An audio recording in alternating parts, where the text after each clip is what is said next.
first of all, I've looked forward to this time together with you.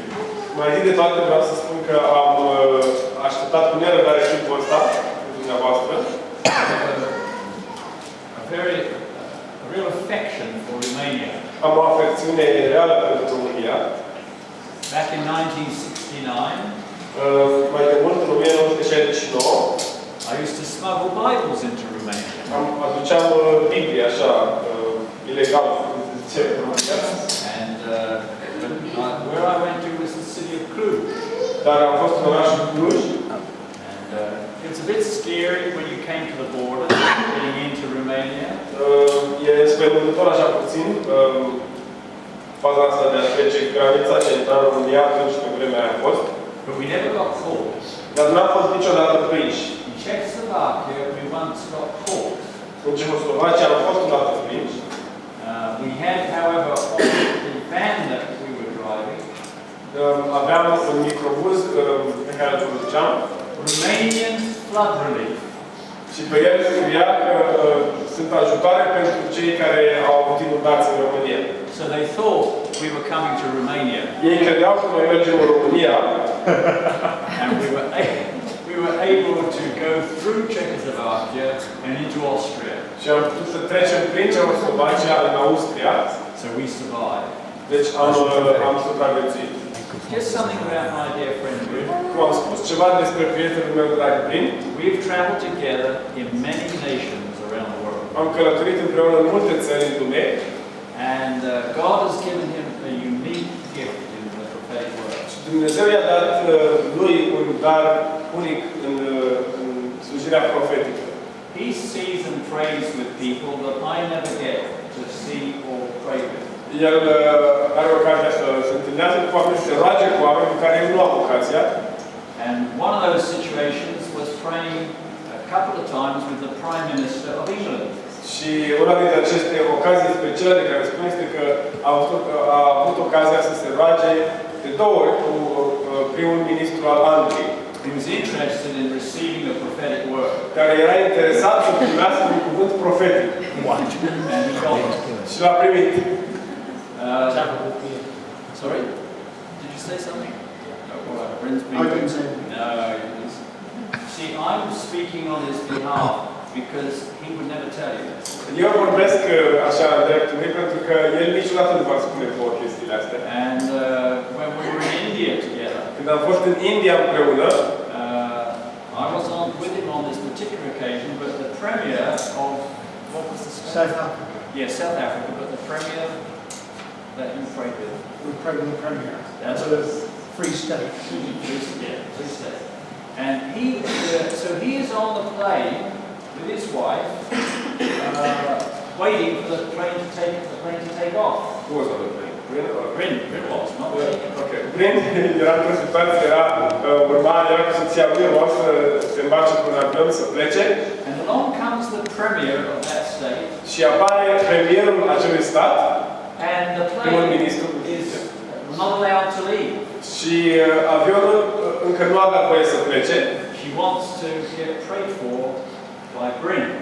Și pentru că nu avea voie să plece pentru că acel om vrea să se roage Bryn pentru el. So the rest of the plane had to wait. A trebuit să aștepte tot avionul, toți pasagerii. Whilst Bryn went down the steps. În timp ce Bryn a coborât scările. And prayed with her and with several of her staff. Și s-a rugat cu această doamnă, că era o doamnă, și câțiva din echipa ei. Then Bryn got back on the plane and off we went. Apoi Bryn a urcat în avion și avionul a plecat. There's many stories like that. Sunt multe întâmplări de genul ăsta. God has knit our hearts together. Dumnezeu ne-a împletit inimile împreună. And I believe whilst we're here, God's going to use Bryn to bring prophetic words to you. Și eu cred că în timpul în care vom fi aici, Dumnezeu va folosi pe Bryn să aducă un cuvânt profetic pentru voi. Both corporately, fie așa ca grup and individually. Și de asemenea individual. I want to share this morning. Vreau să vă vorbesc în dimineața aceasta on the theme of raising spiritual sons. Ceva despre tema creșterii fiilor spirituale. Deci creșterea fiilor spirituale. You know, around the world, one of the things that is being lost is fatherhood. În întreaga lume, un lucru care se pierde este așa, poziția de tată. Which is sad. Many children are neglected by their father. Ceea ce este trist, că mulți copii sunt neglijați de către tatăl lor.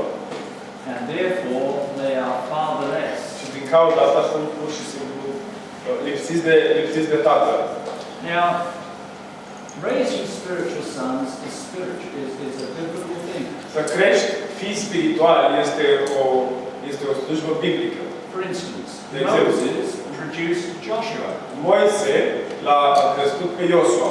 Elijah produced Elisha. Ilie l-a crescut pe Elisei. Eli produced Samuel. Eli l-a crescut pe Samuel. Paul produced Timothy and Titus. Pavel a crescut pe Timotei și pe Tit. And best of all, Jesus produced the 12 disciples. Și cel mai bun exemplu, Domnul Iisus a crescut pe cei 12 ucenici. Of course, minus Judas. Bineînțeles, minus Iuda. What I love about Jesus with these disciples, Ce-mi place la Domnul Iisus cu acești ucenici, they were, do you know the phrase, motley crew. I mean, they were difficult. erau o trupă foarte dificilă de oameni. And for Jesus to raise them as spiritual sons was a challenge.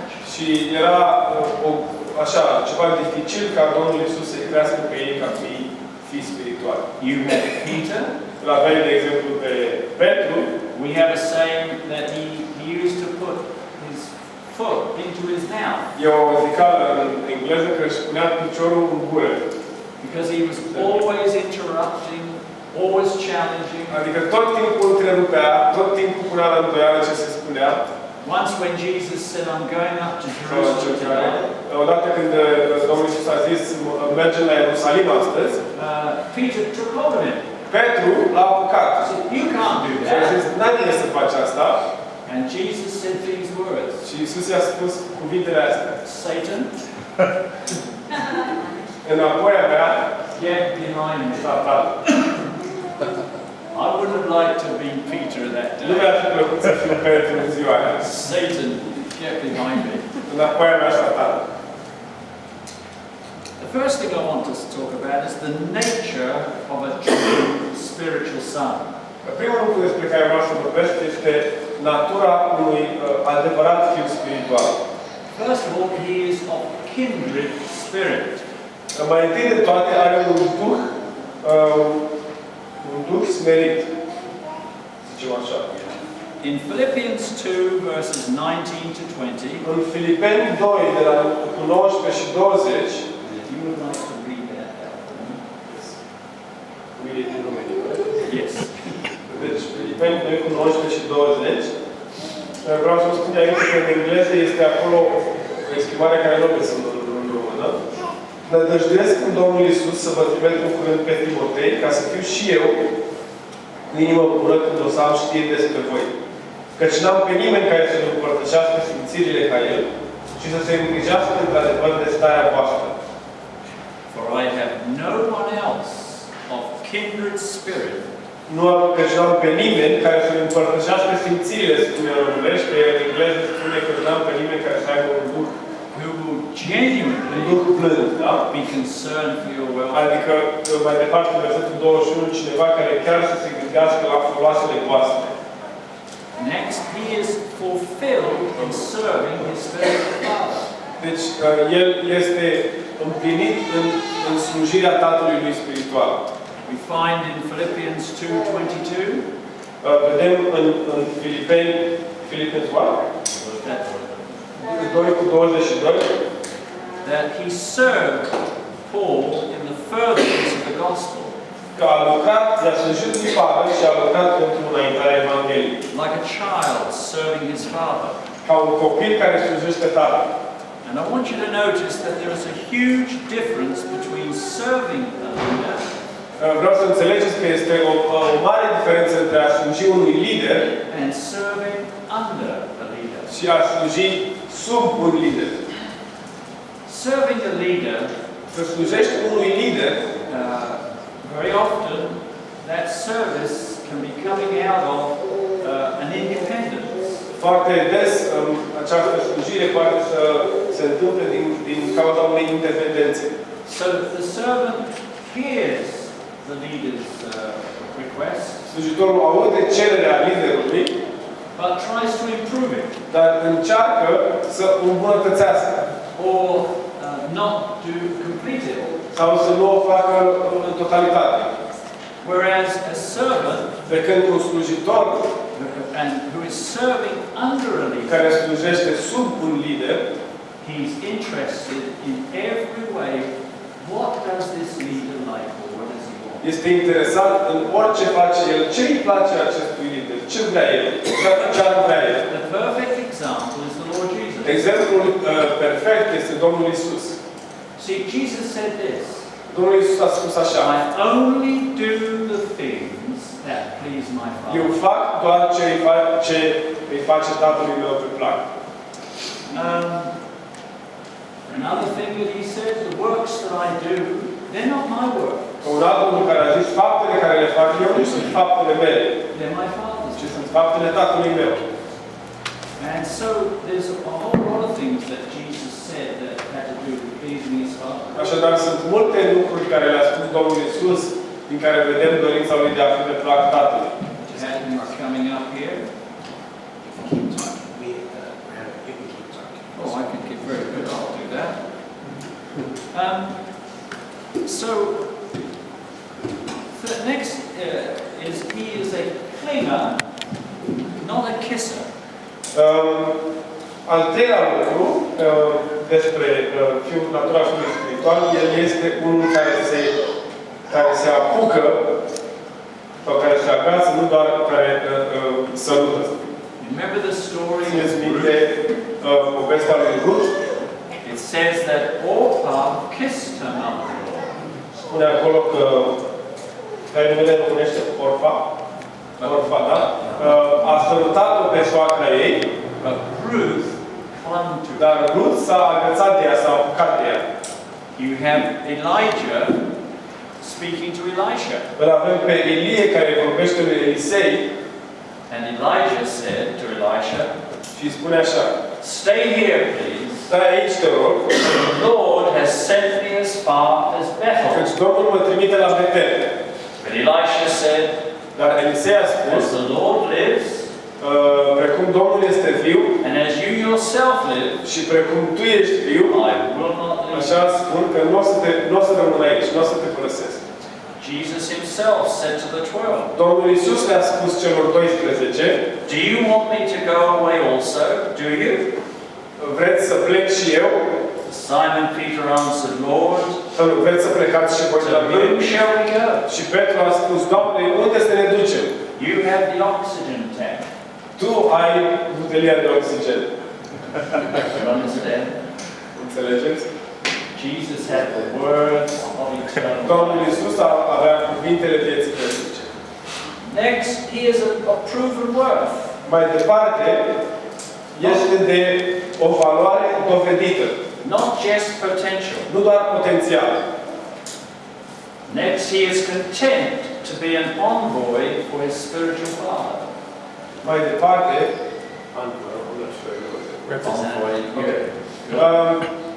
mai departe, este mulțumit să fie un reprezentant al Tatălui spiritual. And Paul, speaking to the Corinthians, said this. Pavel, vorbind celor din Corint, a spus așa, în Corinteni 4:17, He will remind you of my ways in Christ. El vă va aminti de felul meu de lucrare în Hristos. And I like to put beside that John 8:28, De asemenea, Ioan 8:28, where Jesus says, I do nothing on my own initiative, unde Domnul Iisus a spus, nu fac nimic de la mine, but I speak these things as the Father has taught me. de la mine însuși, și vorbesc după cum m-a învățat Tatăl meu. Now I want to talk about the nature of a true spiritual father. Acum vreau să vorbesc despre natura unui adevărat tată spiritual. First of all, Mai întâi de toate, he is not utilitarian. el nu este, nu știu, utilitarian, zicem. N-am auzit asta, dar... Da? utilitate. Imediat explic. He doesn't use his spiritual son. El nu își folosește fiul său spiritual, He invests, ci investește în el. which is quite different. Asta este ceva diferit. Next, he prays consistently for his spiritual children. Mai departe, Tatăl Spiritual se roagă în mod constant pentru copiii lui spirituali. In 2 Timothy verses 1, chapter 1 verse 3, În 2 Timotei, capitolul 1, cu versetul 3, he said this, I constantly remember you in my prayers night and day. spune așa, te pomenesc în rugăciunile mele zi și noapte. He allows them to make mistakes. În treilea rând, Tatăl Spiritual dă voie Fiului Spiritual să facă greșeli. There's nothing worse, I think, Nu este nimic mai rău, cred eu, than being a spiritual son, decât să fii un copil spiritual, where a spiritual father constantly picks up mistakes that he's made. iar Tatăl tău spiritual tot timpul îți arată cu degetul fiecare greșeală care o faci. And it won't be long before that spiritual son Nu va trece mult timp până când acest copil spiritual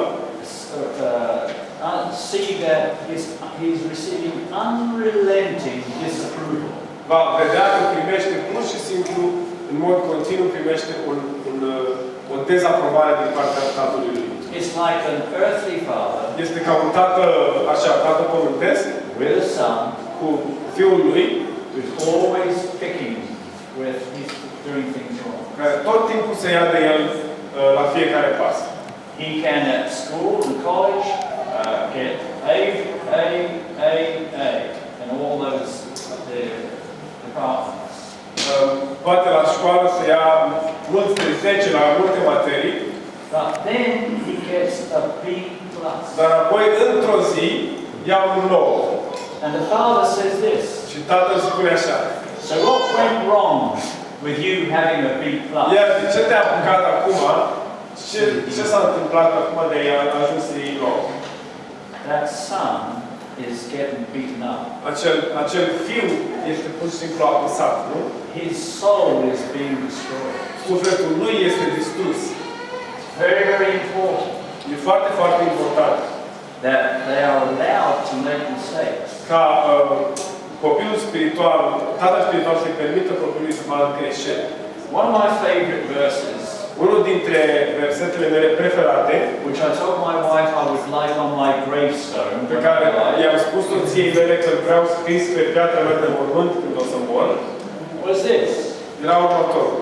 Este următorul. where there is no ox, Unde nu sunt boi, the stall is clean. iese e curat. I wanted that. Vreau conceptul ăsta. So people walking past my gravestone, Așa, atunci când oamenii trec pe lângă piatra mea de mormânt and see these words: și văd cuvintele astea, where there is no ox, unde nu sunt boi, the stall is clean. iese curat. You could have said the grave is empty or something like that. Puteam să scriu acest mormânt este gol sau ceva de genul ăsta, nu? Next, he trains them so that they can train others. Apoi, tatăl îl pregătește pe copil ca și el să poată să pregătească pe alții. In 2 Timothy chapter 2, În 2 Timotei, capitolul 2 cu versetul 2, and the things which you have heard from me, și ce ai auzit de la mine, these entrust to faithful men, asta încredințează la oameni de încredere, who will be able to teach others also. care să fie în stare și ei să învețe pe alții. He doesn't rescue them from trouble. Următorul punct, nu îi salvează de la necaz. That can be money, Tatăl nu îl salvează pe copil de la necaz. Poate să fie people problems, probleme cu banii, probleme cu oamenii, Nu îl salvează. nu îl salvează. yeah. Unless he learns to face this spiritual son of his, unless he faces that he has to face trouble. Acest fiu spiritual, dacă nu învață că el trebuie să dea piept cu necazul, And if he gets into debt, și dacă se bagă în datorii, the father doesn't rescue him. uh, Spiritual mother will not tatălui. Și dacă tatăl lui nu îl salvează, because that's a bad habit that that young man has. pentru că ăsta este evident un obicei rău care îl are acel om dacă tot intră în datorii, And you don't train a spiritual son like that. nu așa se pregătește nu așa se învață un fiu spiritual. Stăpânul de fiecare dată când intră în necaz. They need to learn. Copilul trebuie să învețe. And also, he needs to prove God for himself. De asemenea, trebuie să îl dovedească, trebuie să puniți lucrurile ăsta. Let me talk about an observation that I have had. O observație care vreau să fac la punctul ăsta ca să explic. People who God uses in powerful ways Oameni pe care Dumnezeu îi folosește într-un mod puternic, all seem to have had to trust God financially. toți parcă la un moment dat au trebuit să-și pună încrederea în Dumnezeu pentru ceva financiar. You know, I remember a situation in England, Țin minte o situație în Anglia, and we had a Bible school up in Scotland, noi aveam o școală biblică undeva în Scoția, and the pastor of the church și pastorul bisericii, that I'm referring to now, de care vorbesc there was acum, a young man who wanted to go to Bible school. era un tânăr acolo în biserica acestui pastor care vrea să meargă la școala biblică, But he didn't have enough money. dar nu avea destui bani. And so this pastor wanted to rescue him and pay for it. Și acest pastor a vrut să îl salveze pe tânăr în situația asta, să plătească el școala. Now, there would be circumstances in other parts of the world where there's poverty, where this would not apply. Sunt poate zone în lumea asta unde este multă sărăcie, unde ceea ce urmeam să vă spun nu se pune în practică. So this young man basically he set a deadline himself as to when he should get that money. Dar în situația asta care vă spun, acest tânăr, în mintea lui și-a stabilit o dată până la care trebuie neapărat să facă rost de banii ăștia. The deadline was a certain Sunday. Era o anumită duminică, data aceea. And the Sunday came. Și a venit duminica. The day before he had looked in the post box to see whether it had come through the post. În ziua dinainte s-a uitat în cutia lui poștală și a dacă nu cumva a venit ceva prin poștă. Now on the Sunday morning he's looking to see who might be the person who would give you the money. Duminica dimineață se gândește, uita în jurul lui, se gândește oare cine o să-mi dea bani pentru școală. And nobody even made a slightest hint that they were going to give him any money. Și nimeni, nici măcar nu a avut un apropo că o să fie ceva bani de undeva. It's now 11:55 Era p.m. Era 12 fără 5 noaptea, duminică noaptea, and there's a knock at the door. și bate cineva la ușă. He was already in bed. El deja era în pat, He had already given up. deja renunțase la tot. And this young man, another young man, Și la ușă era un alt tânăr who knocked at the door. He said, "Can I come in?" și a deschis ușa și zice, pot să intru? He said, "Yes, you can." Zice, da, pot să intru. He had an envelope in his hand. Avea un plic în mâna lui, tânărul ăsta altul, And he said, "I intended to give this to you this morning, și zice, uite, aveam de gând să-ți dau plicul ăsta azi de dimineață.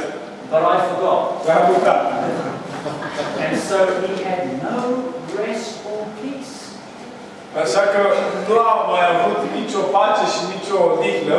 He could have given it the next day to this young man. Ar fi putut să-i dea ziua următoare, nu? But he just knew he had to do Acasă nu it. avea deloc odihnă, știa că trebuie să dea plicul ăla cât mai repede. And in the envelope Și în plic was the exact amount of money era suma exactă de bani that he needed. de care avea nevoie acest tânăr ca să plătească taxele pentru la școală. I like that story. Mie îmi place povestea asta. I like how long it took. Îmi place cât de mult a durat. I like the bit where he probably was biting his finger. Îmi place partea în care probabil ăsta își dădea unghiile. Now, Bryn and I could tell you Eu și Brin putem să vă spunem, many times de multe ori, we've had to prove God. a trebuit să arătăm supune la încercare pe Dumnezeu. And many times it came at the last Și minute. de multe ori salvarea a venit în ultimul moment. From the most unlikely of people. Din cel mai așa negândit loc sau de la cei mai negândiți oameni. Next, he teaches them how to hear God for themselves. Următorul punct, Tatăl îi învață pe fiii spirituali cum să-L audă pe Dumnezeu ei singuri. I remember a young man who he would come for me to give him an answer.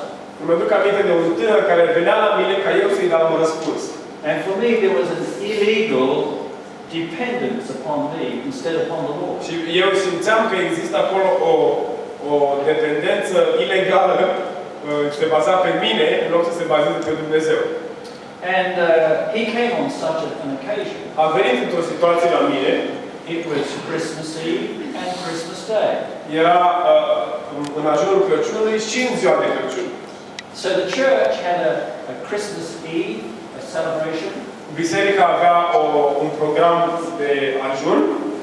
And the Sunday was another service. Și în duminica de Crăciun era încă un program. That was Christmas Day.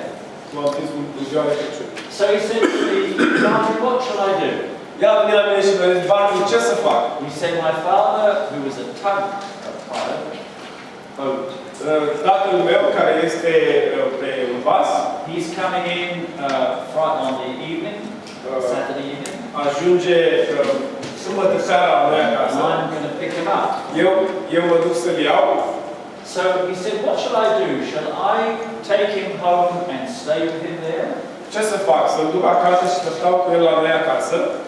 Or shall I leave him and come and do something tomorrow? Sau să-l las acasă, să vin la biserică și mai bine mâine să fac ceva cu el? And so I said to him, don't do that to me. Și am zis lui, nu face mie asta. You go and ask the Lord what the Lord wants. Du-te și întreabă pe Domnul ce vrea Domnul să faci. You see, if you don't do this, they begin to use you and depend on you, and that's not what they ought to be doing. Dacă tu nu faci asta, atunci omul care investești va începe să depinde de tine, să te folosească pe tine așa și nu asta trebuie să facă.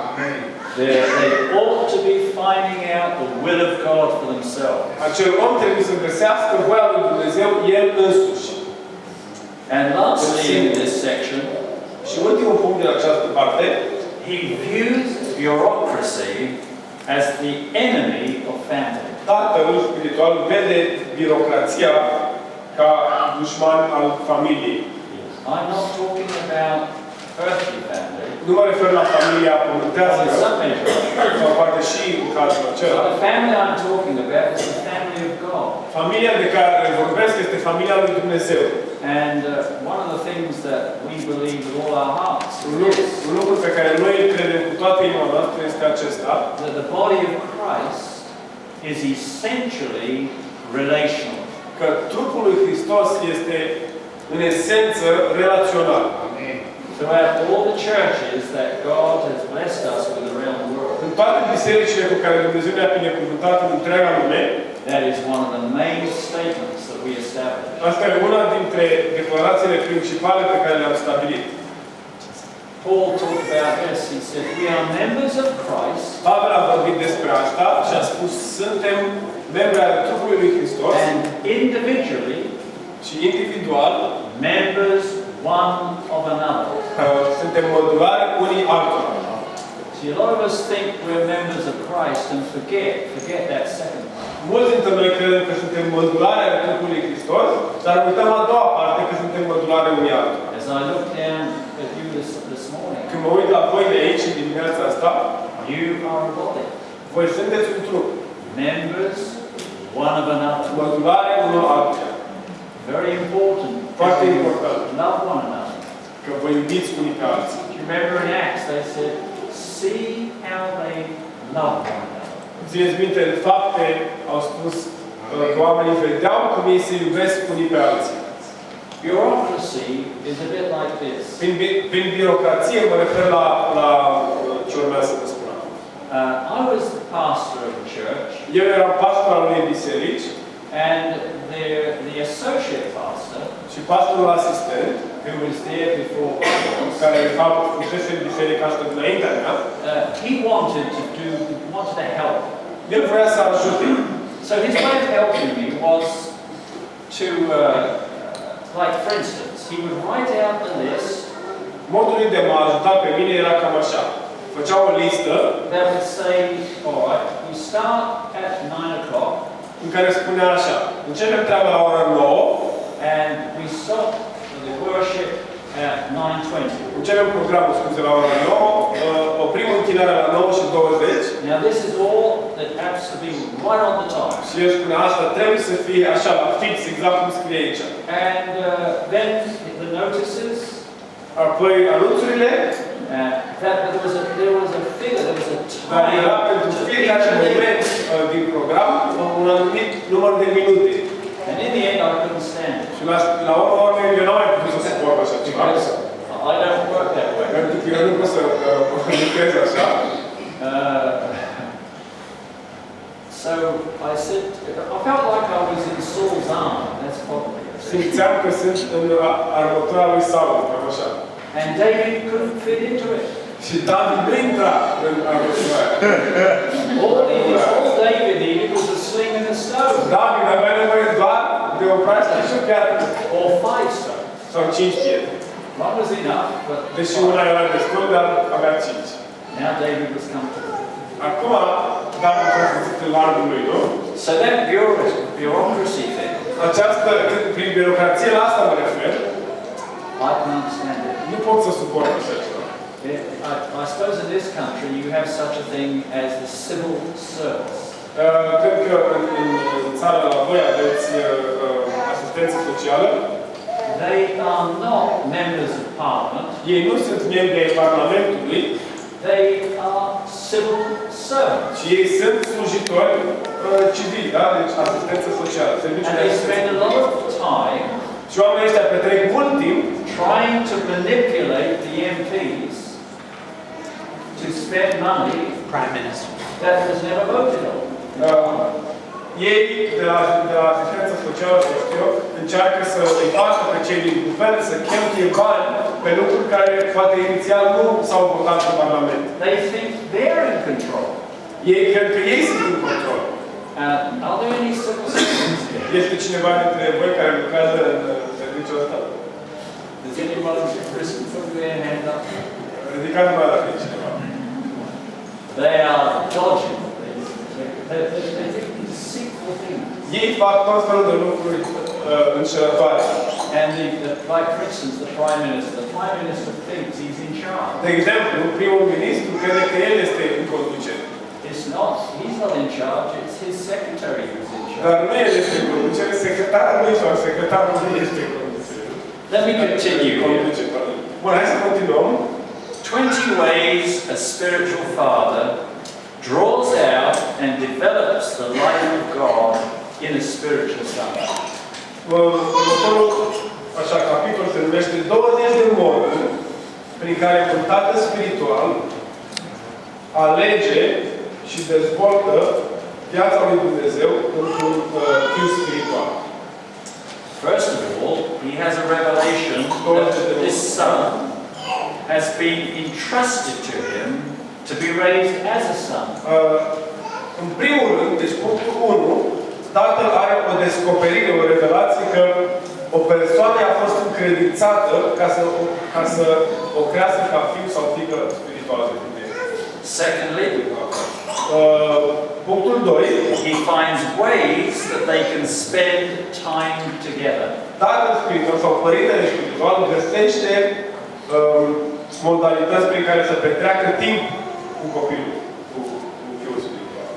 I remember when I was first a young pastor, Țin minte când am început să fiu pastor, eram tânăr, that there was an older man in the church era un om mai în vârstă în biserică, who really was a spiritual father to me. care într-adevăr a fost un părinte spiritual pentru mine. And there were two things that we used to do together. Și erau două lucruri care noi le făceam împreună. The first was he loved fox hunting. Primul lucru, lui îi plăcea să meargă la vânătoare de vulpi. He didn't hunt them himself. Nu le vâna singur, He just traveled in his vehicle where as he watched them chasing foxes. He watched Coombs. He watched the hunters. Yes, that's right. Nu el le vâna, ci el doar mergea cu mașina și se uita la oia care vânau. That's what he liked doing. Îi plăcea, era hobby-ul lui. So I joined him. Și m-am dus și eu cu el. And I can't say that I was a great lover of chasing foxes. Nu pot să spun că îmi plăcea modeșoară să văd cum niște oameni aleagă cu vânt, But he loved it. dar lui îi plăcea.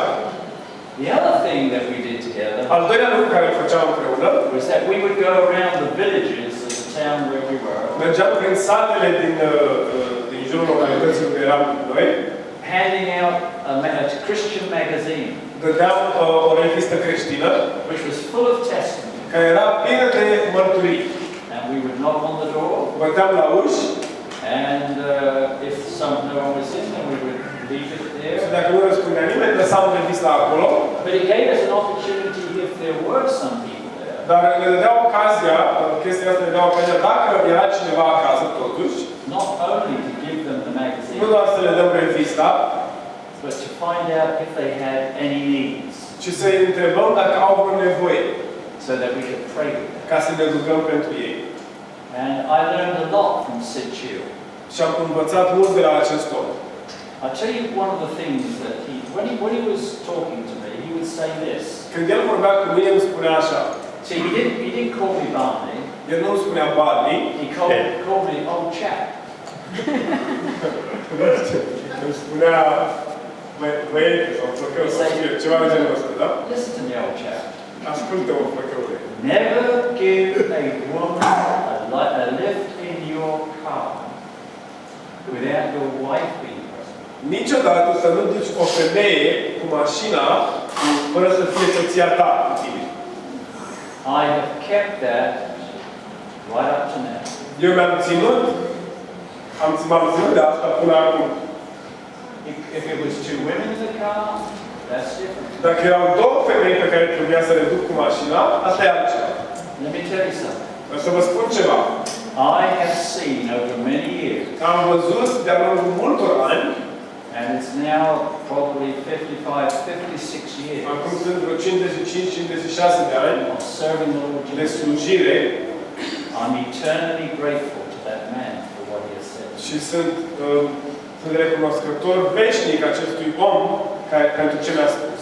Another one he said, never counsel a woman Un alt lucru care mi spunea, niciodată să nu consiliezi o femeie, on your own. tu singur, Now, if there's an emergency, dacă este o urgență, să zicem, then you keep the door open. atunci ții ușa deschisă. And I've stuck with that as well. Și m-am ținut de asta de asemenea. See, I've seen so many leaders fall. Am văzut așa de mulți lideri căzuți, Not necessarily from our family of churches, but some have. nu neapărat din bisericile, din familia noastră, avem o familie de biserici, dar Heartbreaking when it și happens. de acolo îți rupe inima când se întâmplă așa ceva. Some of the most famous leaders in the world, Unii dintre cei mai faimoși lideri din lume, big churches, biserici mari, in next to no time, when they have got themselves messed up, când liderii ăștia au căzut așa de punct de vedere moral, you know, Jesus talked about the shepherd. When the shepherd is like he's made a mistake or whatever, the sheep are scattered. asta a avut un efect foarte mare asupra bisericilor. Iisus spune atunci când păstorul este căzut sau bătut, oile se împrăștie. I know a church in England which was about 1,500 people were in that church. Știu o biserică din Anglia de 1500 de oameni And he had an affair with a woman. și pastorul a avut o aventură cu o femeie. And that church was reduced in a few months to 80 people. În câteva luni, această biserică a ajuns la 80 de oameni. The sheep were scattered. Oile s-au risipit. I remember in one of our own churches Țin minte într-una din bisericile noastre, din familia noastră, where the pastor, în care pastorul, who was a godly man, care de altfel era un om evlavios, he was a prayer intercessor, un un om al rugăciunii și al mijlocirii, He wrote beautiful songs, un om care scria cântece early frumoase, morning prayer meeting every day, care în fiecare zi avea o întâlnire de rugăciune dimineața de vreme and there also was a school that they had. și avea și o școală de care se ocupa. And one day, Și într-o zi it was discovered that he was having an affair with the school principal. s-a descoperit că el avea o relație cu directoarea școlii. We were in India, Noi eram în India când am aflat asta and I got an email from the associate pastor there. și am primit o scrisoare, un e-mail de la pastorul asistent din biserica aceea, This man was with us with his wife in India. că acel om era cu noi în India, cu soția lui. And so I got this email Am primit scrisoarea saying it had been discovered. în care spunea că s-a descoperit asta, că pastorul It was discovered by his daughter. a descoperit fata lui. And I had the unenviable task of sitting down with him and challenging him about his life. Și el era cu noi în India când s-a descoperit asta și am avut eu sarcina asta inevitabilă de a sta de vorbă cu el și de a-l confrunta legat de chestia asta din viața lui. And he did own up. Și a recunoscut.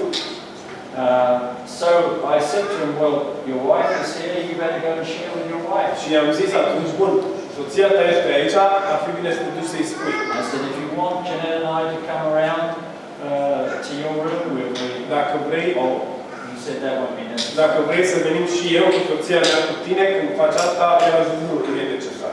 When he told his wife, Când i-a spus soției lui, she punched him in the face, soția lui i-a dat un pumn în slapped him față. about. I-a dat un pumn în față, l-a pămâit pe urmă. He decided that he needed Jeanette and I to go around Și there. atunci s-a hotărât că totuși are nevoie de mine și de soția mea să mergem să mijlocim discuția. But I tell you, when I got that email, Dar vă spun, când am primit acest e-mail, această scrisoare, it broke my heart. mi-a rupt inima. You know, there's a verse in Proverbs that says, he who is estranged seeks his own, seeks an excuse. Este un verset în Proverbe care spune cel care este înstrăinat își caută scuze. And a classic example of that Un exemplu clasic de asta is Adam and Eve. este Adam și Eva. Eve blamed Satan. Eva a dat vina pe Satana. Adam blamed God for giving him this woman. Adam a dat vina pe Dumnezeu că i-a dat această femeie. Both are seeking to shift the responsibility to Amândoi încearcă să dea responsabilitatea somebody else altora than himself. decât lor. Now, we were there when I came back from India, and I went to the church, and he confessed his sin to the church. Ne-am întors din India, am mers la biserică și acest pastor și-a mărturisit păcatul bisericii. It had been over a year that this affair had been going on. Relația asta ascunsă cu directoarea școlii era deja de peste un an de zile. This man had been the pastor of this church for many years. Și omul acesta fusese pastorul acestei biserici timp de foarte, foarte mulți ani. And I shall never forget Și nu o să uit niciodată the weeping plânsul and the howling și bocitul of hurting people. care se auzea de la oameni răniți And then it was arranged that he would leave with his wife. în biserică și apoi s-au aranjat lucrurile ca el să plece cu soția lui. We arranged for him to go to California. Am organizat așa ca el să se mute în California, This where we were was in the UK. că eram în Anglia de undeva, To be with a friend of mine who was a wonderful și counselor. să petreacă acolo timp cu un prieten de-al meu care e un consilier extraordinar. Paid for the airfare for him, his wife, and 2 children. Noi am plătit biletele de avion pentru el, soția lui și cei 2 copii ai lor. And he was receiving excellent service. Și a primit o slujire excelentă de la acest frate consilier. And so I phoned him, L-am sunat după aceea see how he was getting on. Să văd cum se descurcă. Oh, he was so pleased with the way things this council. Era foarte mulțumit de situația care e așa, de slujirea care o primește prin Then consiliere. suddenly he switched. Apoi, dintr-o dată a schimbat. And started to say, you know, I would never have been in this problem if the elders had really been doing their job properly. A schimbat cu așa, a început să zic că niciodată n-aș fi ajuns în situația asta dacă cei din comitet și-ar fi făcut treaba lor cum trebuie. And I mean, it was terrible. Pentru mine a fost groaznic să So this is what I said to them. și i-am spus următorul lucru. Let's say his name is Peter. It isn't, but it is. Să zicem că numele lui este Petru, nu este la... este acolo. Peter, this is not a time to think about it. I-am zis, Petre, acum nu e timpul să te gândești la ceilalți Or to blame them. sau să dai vina. Yeah, there's no time to get alone with God. E timpul pentru tine să fii singur cu Dumnezeu. And to spend time with the Lord. Să petreci timp cu Dumnezeu. And this God's my judge. These are the very words he said to me. Și vă spun înaintea lui Dumnezeu, astea sunt cuvintele care mi le-a spus El mie după aceea. So what you're saying to me then Deci tu vrei să-mi spui mie is to shut up and sit down. să tac și să stau jos. And I said to him, Peter, that's not what I'm Și saying. am zis, Petru, nu asta încerc să zic. And thereafter, he blamed me, because now I was the problem. După aceea a dat vina pe mine, că acum eu sunt. And he said that this amounted to pastoral, what was it? Abuse. Yeah, pastoral abuse. Și am zis că toate astea, felul cum se poartă acum oamenii cu el, este un abuz pastoral. And to this day, that's how he sees me. Și până în ziua de azi, așa mă vede acest om. I abused him Că eu l-am abuzat. by trying actually to press him into God. Prin faptul că am încercat să-l împing mai aproape de Dumnezeu, el a încrucit lucrurile. I've taken time to share all that Am luat timpul ăsta ca să vă spun întâmplarea asta, because that spiritual father needs to, with a spiritual son, needs to spend time together. pentru că spuneam la punctul 2 că tatăl spiritual trebuie să petreacă timp împreună cu fiul lui spiritual. Now, I also want to say this. Și vreau să spun și asta. I believe that little time that we've just spent Cred că exact timpul de acum care l-am petrecut împreună în situația could asta, be that the Lord is speaking to one or more people here today. cred că prin asta Dumnezeu vorbește unuia sau mai multora dintre voi de astăzi, care sunteți atât. And I want to encourage you. Vreau să vă încurajez, If there is such a thing, you need help. dacă există o asemenea situație, ai nevoie de ajutor. You know, I've watched churches as well where that has happened and the atmosphere changes immediately. Am văzut biserici unde s-au întâmplat chestii de genul ăsta și atmosfera se schimbă imediat. And the life seems to be sucked out of that church. Și viața se scurge din această biserică. And I think that time spent with your spiritual sons is so valuable. De-aia cred că acel timp petrecut cu fiul tău spiritual este așa de valoros. Thirdly, he starts to share his heart with him. În al treilea rând, tatăl spiritual sau părintele spiritual începe să-și împărtășească inima fiului sau fiicei spirituale. He gives him assignments that require self-discipline and study. Îi dă anumite cerințe, punctul 4, da? Care necesită autodisciplină și studiu. They spend time together in prayer. Punctul 5, ei petrec timp împreună în rugăciune. He takes him with him when he goes out in ministry. Tatăl spiritual îl ia pe fiul spiritual cu el împreună când merge în lucrare. Or fox hunting, for that matter. Sau la vânătoare de vulpi, dacă e. You know, one of our big camps in England, Una din taberele noastre mari în Anglia, there was a very keen, there was a whole bunch of leaders who had got a hold of this about raising spiritual sons. era o trupă de lideri care au prins învățătura asta de a crește fii spirituali. If you take spiritual sons with you into another nation, Dar dacă ei fii spirituali cu tine în altă țară, which I have done many, many times, times. ceea ce eu am făcut de foarte multe ori, It does something for them. asta îi afectează într-un anumit fel. And so the people at this camp gave £65,000.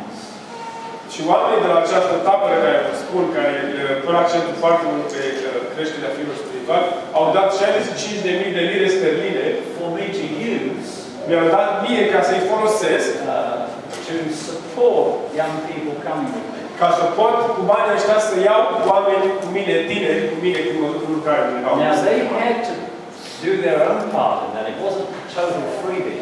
Evident, eu nu trebuia să plătesc tot pentru tânărul care l-am cu mine, nu era pe gratis, aveam și partea lor.